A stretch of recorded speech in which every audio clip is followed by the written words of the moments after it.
Zach Fryer and all those guys that onto the next level. They didn't get there because they had so many catches. They got there because they put their hand under and they were able to block in line. I mean, Wes Wolf might be the only guy who really was a pass-catching guy. Right. He slid in from the outside because he just got bigger and bigger as time moved on. But he was the only guy you could say that would have been a threat. Right. Maybe Beckett Wales a little bit as well. He was sort of he got to the varsity because he was a blocker. He blocked well. But what I'm saying is Aaron Hackett, and Zach Fryer, and there's one I'm forgetting at UCF. Okay, now you're making me think. No, French. French. Yeah. Those guys are where they're at because they put their hand in the dirt and they were great inline blockers. And Austin Bray, he's gonna surprise some folks when they turn the film on and watch him blocking. Yeah. That's gonna be the difference. They already know he's athletic, can run and catch. But once they turn the film on, they say, oh, okay, this guy can kind of do it all. Yeah, no, that's pretty cool. Like I said, so that's the thing. You see that and you watch it happen, kind of come together early in the kickoff classic, and we talked a little earlier as well about the improvement from game 1 to game 2. Yes. Now we won't have a game 2 until next week.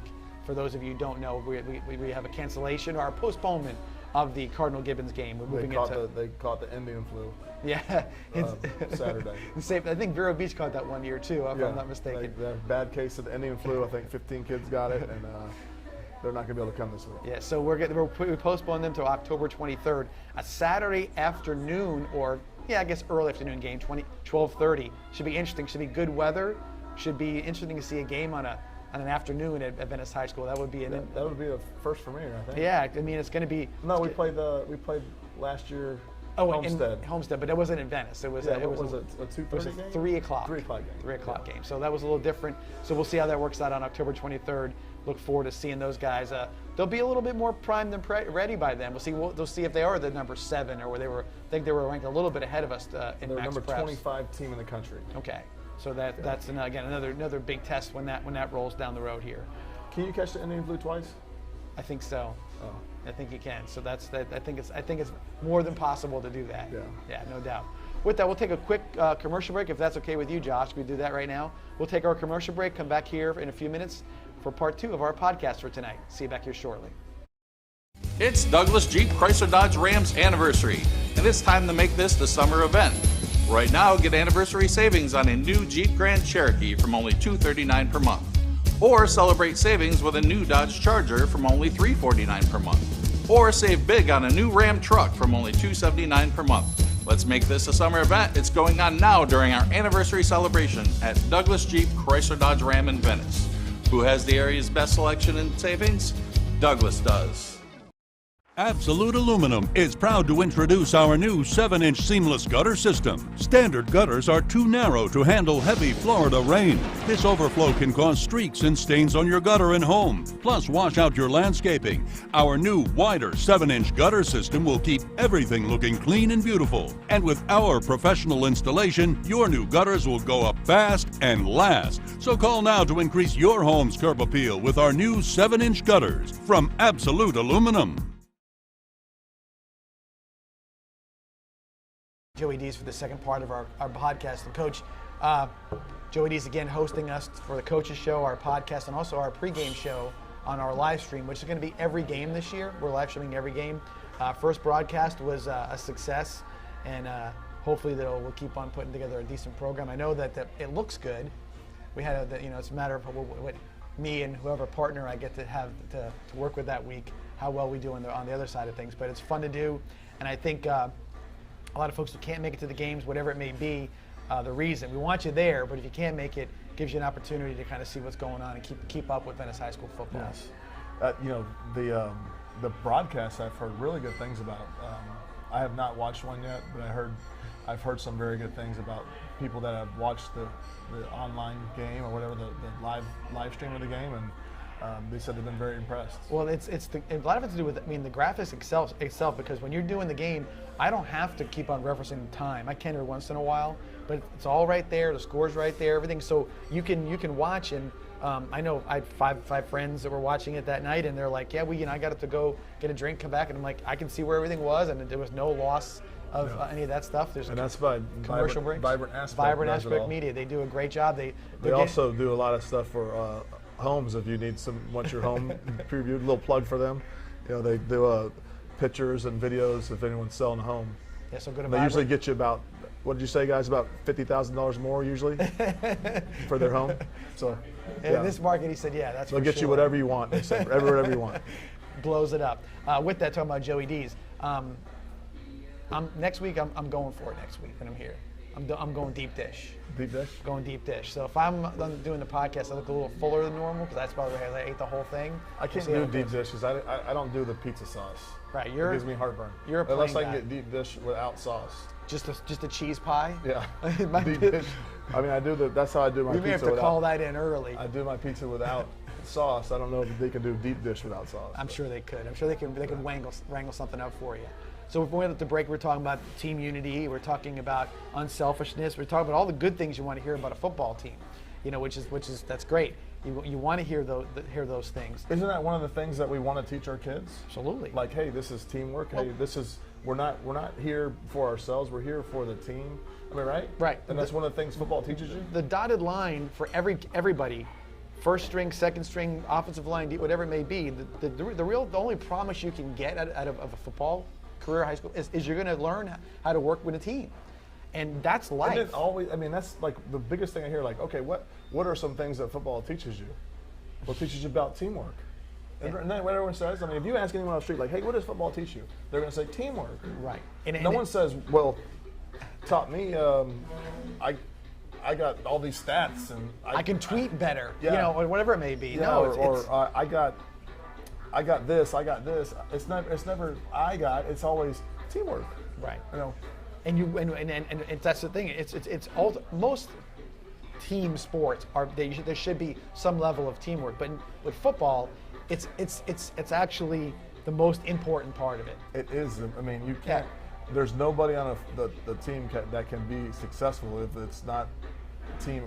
If it's not because of the team. And culturally, when you watch sports nowadays, it's promoted as an individual sport. Yeah. It's not the Golden State Warriors, and this is no indictment of any of these players I'm saying, but it's Steph Curry and the Golden State Warriors. It's LeBron James and the Los Angeles Lakers, whoever he's playing for at that time. It's that kind of thing. That's the promotion. That's sort of the commercialization of things. Yeah. And so the kids, and any kid will look at it and say, who are you watching tonight? Are you watching the Lakers? Or no, you're watching LeBron. And so a lot of times you miss out on the idea that the teamwork aspect of it is the part of it. We always sort of, you root for certain teams. You see teams that do very, very well. In football, at the college and the pro level, and now mind you, I don't root for either one of these teams. I have my reasons. But Alabama and New England Patriots, Crimson Tide, I said those two teams, it's plug and play. It's funny because those are my two favorite only teams. Well, now it's the Bucks because of Brady. Yeah. But I fell in love with Brady because I like the Patriots. Right. And Alabama, I'm sorry that. Yeah, I mean, I have rooting interest against them. I was a Gator fan for a while because of Trey and Clay and those guys, but I now 100% switched allegiance. And so the thing is, what they do well is that they have superstars. Yes, they put guys in the NFL, they put guys in the Pro Bowl, they win championships, and it's the next guys. It's always sort of the emphasis is on the team.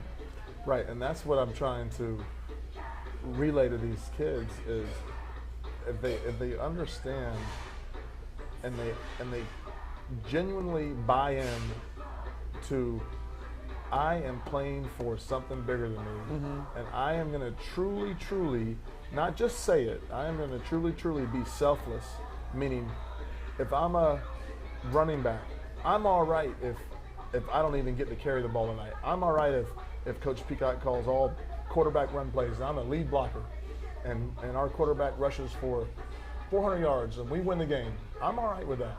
Right. It's truly, genuinely, they're all right with that. And if they're all right with, and if a tight end is all right with going through a whole football game and not even getting the ball thrown to him, and he's all right with that, perfect. The moment of satisfaction is the win. the moment of satisfaction, that it comes down to that. You remember the celebration, you remember the effort, you remember the teammates. You know, specifically, you can't remember like, hey, that one play. It could be one or two, Right. but it's really what encompasses is the whole thing. And I think that's, again, what I think, and we're talking about this because this is what we've seen early on in the first game. Well, we're talking about it because it was so good Friday night. Right, it was there. I mean, it was so good Friday night. Like I said, it's the best that I've ever seen. And if we can continue that and continue to build off that, the individual accolades are going to be so numerous. There's going to be so many awards and individual accolades that come our way through whatever for the news outlets, through whatever dairy farmers or whoever's giving awards. It's going to be outrageous. But you know, at the same time, let me just give you an example. So let's say we have a receiver, and it's the third quarter, and he hasn't gotten the ball yet. And he's pouting on the sideline. I ain't got the ball. Boo, hoo, hoo, hoo. Right. No one's throwing me the football. Right. Okay. Do you think he's going to be playing at his best on the next series? No. No way. Can't but if be. you have a receiver, and you can watch Omari Hayes' films, as we kind of spoke about his comment. Right. You know, so if you have a receiver like Omari Hayes, who we want to, trust me, we want to get the ball to him. Like we try to build things to get the ball to him. And Mine Western, like you said, they did a great job of preventing that, whether they prevented it fairly or right. But they did whatever what they had to do. They prevented it. It's a game, right? And they played the game. What that did is they took a safety out of the middle of the field, and so now they're taking away Amari. But you know what else happened? Now they took a safety out of the middle of the field, and so our running back rushes for 250 yards. He breaks the line of scrimmage, and there's nobody there. Nobody there. Nobody there. So he rushes for 250 yards because somebody's taken away Amari. But what Amari did, if you watch the film, is he absolutely was manhandling those receivers, or those DBs, when it was a run play. Like, he was out to be disrespectful to him. I mean, right. he was blocking them guys all the way on the field, nonstop. Didn't disengage. And I mean, in a correct manner, nothing bad, but very physical and stuff. Just like, hey, I'm here. I don't need the ball, but you. And the thing about something like that too. Let's go back to the point where he wants to get the ball. You think that guy's lining up right next to him? He's like, yeah, I'm about this. I'm about no. He's gonna be playing off that guy after a while. He's physically tired from having a hand check or basically wrestle the guy down the field. Is this guy gonna plant me in the back of the head now, or is he gonna run a slant line on me? Like, what is he gonna do? What am I prepared for? I'm not real sure I want him to plant me again. And that's the point. That's like a lot of times with the kids, when you give that kind of effort, you start to chip away at the other guys. Oh, their body blows. Everything. You don't want any part of that. Their egos. It's everything. I mean, and you know who was real good at that? Although on the other end he was very me oriented. But Terrell Owens, would he was every play he was out to block and work, but but that again, a lot of that has to do with that's a way you make money someplace else. You make your name for yourself however way you can. But you're right. You talk to all these guys that they've talked about. Chris Carter was on the radio today. He's a Hall of Fame guy. He's talking about, hey, I blocked him, and he talked about Deion Sanders being the toughest guy he ever played against. He said you don't realize how physical he was. Because when I had to block him, he's a bigger guy than you would think he is. Yeah. So that's what made him so hard to. He wasn't the best tackler in the world, but he was physical off the line. He had to be physical. Right. He was just jumping routes and do whatever he needed to do. But they talk about it, and they didn't talk about. He talked about how physical he was and how it was a physical part of the game. Deion is a bigger guy than. Bigger guy, right? So especially that, back then. And that weighs on these guys. It just gets harder and harder and harder. So yeah, the effort that you give when the ball isn't coming your way, the effort you give on every play is the reason why you have success later in the game or early in the game or whatever it may be. And it's going to be your turn, because what's going to happen, the next film is going to be, Platt, we got to stop that Platt guy. He ran a punt back, he did this, and also they're rolling over to his side, and it's back to the other guy again. Well, and then another side, I mean, if you're a guy that wants to play at the next level, and you have a recruiter watching film, I mean, how many films is that guy going to turn on? And if he's looking at receivers, and he's going to say, well, he caught a slant route. Yeah, he caught this ball. Yeah, I mean, thousands and thousands of that. They're right? doing it all over the country. Everywhere. Right. Every Friday night, they're doing it at Sarasota High School, they're doing it at Riverview High School, everywhere. But now you turn that on and you're like, holy cow, this guy gave this effort 60 snaps in a row? Right. Oh, well, I want him on my team. Right. You know what I mean? And then you start digging and saying, well, he's 5'9", but he's playing like he's 6'3". Yeah. And then that's We're not going to teach this kid what effort means. Right. So then, and we know that when he walks on the practice field, first day, whatever, we say, hey, buddy, you're going to be a red shirt. We're going to red shirt.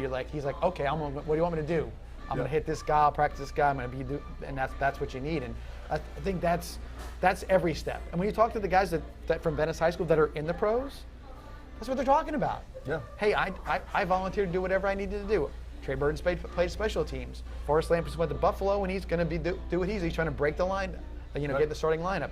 All these guys have done all these things on the way. Jared Hewitt's up in Seattle. I'm sure he's given amazing effort. Whatever you got to do, right? He said, I'll play fullback, whatever. That's it. And so all that goes into it. I think that sort of stuff. And you say, well, there's 53 guys on the team. Yeah, but they're keeping the guys that instead of 53, they got 73 because those guys can play two positions or are willing to do whatever it takes. Maximizing your lineup in a way that those 53 guys can multitask and do multi things, and they're team players. So I think we'll go back to what we're saying. We saw it. It's good to see. And in 2017, I kept on looking around and seeing it, and I see a lot of the same things where I see players all communicating. Yep. It's always offense and defense. Obviously, that's always sort of how the room is split, let's say. But when you see the room is split, but you see all these other guys they're all with each other and talking to each other. It's very good to see because there's a football game. They're focused. But it's about the other guy. It's about, another thing was the focus Friday night. I mean, tremendous. The focus was great. I mean, even from guys were in the past that they haven't been real focused. Like, I knew DJ Escort was going to have a good game. I knew before we took one snap that he was going to have a great game. He was so locked in on the game. There was no talking. He wasn't talking or singing or. It was just 100%, hey, I'm focused on this game, and I just want to do whatever I can to win this game. We talked about DJ last week a little bit, too, and we had mentioned, I say, on paper, we talked about the guys who are getting recruited or whatever else. On paper, 6'1", 210, what's he run Somewhere about? There. He probably goes from 200 to 215. So you look at that and you say, well, let me see this guy, because that as a running back, those are measurables that pop off the page. Looks great. Now, game one, he comes out and puts 216 up or whatever he did on Miami Northwestern with some runs where his track coach, who was in the press box with us, said track speed. That looks like track speed because he has that extra step now. And so those runs, while you're saying, okay, it was wide open, he had to break a tackle, make a move, and then he's off to the races. And he's not running away from you and me. He's running away from guys who can run. So that right there showed where he's at and how much what he can do. Which again, if DJ's running like that every game, that makes probably your play calling a heck of a lot easier. Kidding me? You know how easy it was with Matt LaRoche? Yeah. I mean, he's like, well, saying that's what I'm saying. All of a sudden, you're like, here you go. We never had to worry about a play call after the second quarter with him. Well, I think Matt LaRoche might have been the reason that you went so fourth down crazy after a while, because if there was 3 yards, nobody was tackling him with 3 yards.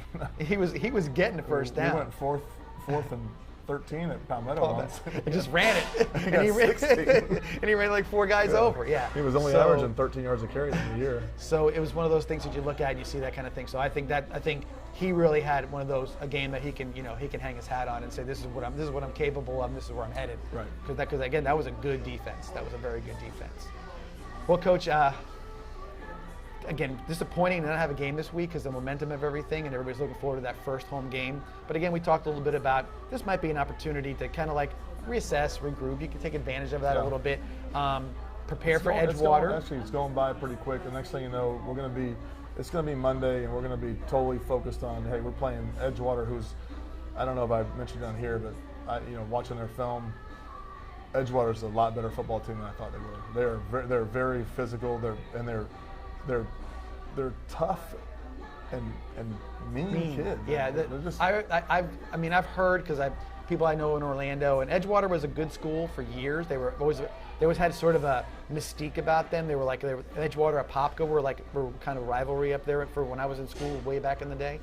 But yeah, I've heard that they're just a gritty, tough.